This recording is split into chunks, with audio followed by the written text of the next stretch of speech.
پیغمبر اسلام صلی اللہ علیہ وسلم معراج پر تشریف لے گئے۔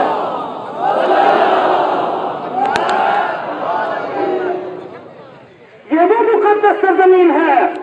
جہاں کئی انبیاء نے جنم لیے۔ یہ وہ مقدس سرزمین ہے جس کے قلب میں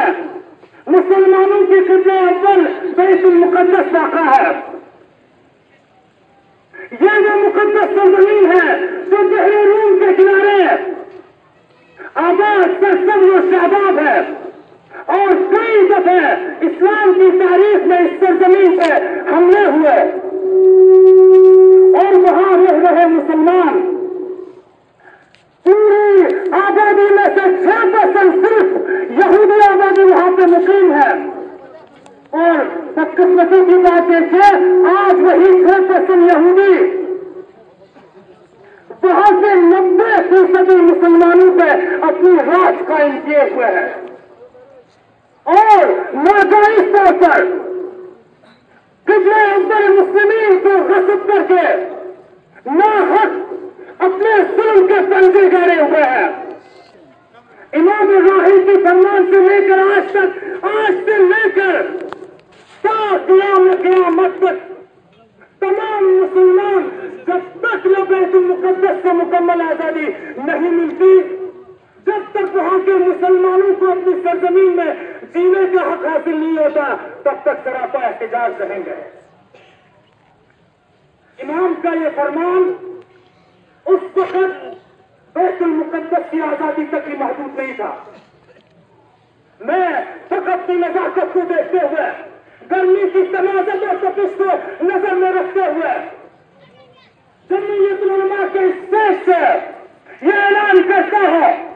کہ امام کی یہ فرمان صرف بیت المقدس کی آزادی تک ہی محدود نہیں ہے، بلکہ دنیا کے کسی بھی کونے میں جہاں کہیں بھی کلمہ توحید پڑھنے والوں پہ ظلم ہوتی ہو، جہاں کہیں بھی انسانیت پہ ظلم و بربریت ہوتی ہو، ان کے خلاف سے ہم نے آواز اٹھانا ہے۔ آج صاحب و ظلم، آج صاحب و تعدی و بربریت میانمار برما میں مہینوں پہلے سے آج تک قائم ہے، اور ابھی تک سینکڑوں مسلمانوں کو لقمہ اجل بنایا گیا۔ اور میانمار میں آپ جانتے ہیں وہاں بدھسٹ اکثریت علاقہ ہے، بدھسٹ انتہا پسندوں کے ہاتھوں وہاں کے مسلمانوں کو تحقیق کیا جا رہا ہے، ظلم کے پنجے کے نیچے پسایا جا رہا ہے۔ لیکن دکھ اور افسوس کی بات یہ ہے کہ نوبل پیس پرائز ونر ہز ہولینس دا دلائی لاما آج تک اس دنگا فساد کے آگے انہوں نے اپنی چپی سادی ہوئی ہے، اور بدھسٹ اقوام، بدھسٹ مذہب، جس مذہب کے آئین کے تحت راستہ چلنے کے لیے بھی اپنے پیروکاروں سے کہا جاتا ہے کہ جب راستہ چلے تو دیکھ کے چلے، تاکہ آپ کا قدم کسی زیرک کا جان نہ لے، تاکہ آپ کی قدم کسی چونٹی کو مسل نہ ڈالے۔ اس مذہب کے پیروکاروں نے پچھلے کئی مہینوں سے مسلمانوں کو اپنے مظالم کا نشانہ بنایا گیا۔ وہاں رہ رہے مسلمان ابھی تک شہریت سے محروم ہے۔ قصور کیا تھی وہاں کے مسلمانوں سے؟ قصور میں آپ کو بتاؤں میرے عزیز ساتھیوں، یہ تھی قصور کہ ٹھیک 2 مہینہ 22 دن پہلے چند اسلامک مشنریز تبلیغ دین اسلام کی خاطر میانمار میں داخل ہوئے،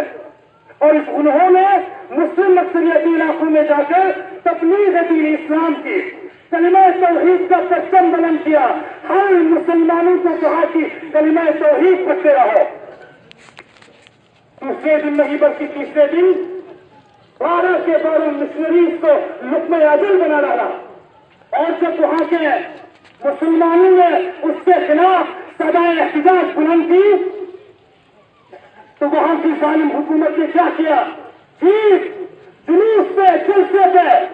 فائرنگ کی حکم دی، اور لگ بھگ 77 سے بھی زیادہ افراد کو اسی دن لقمہ اجل بنا ڈالا ہے۔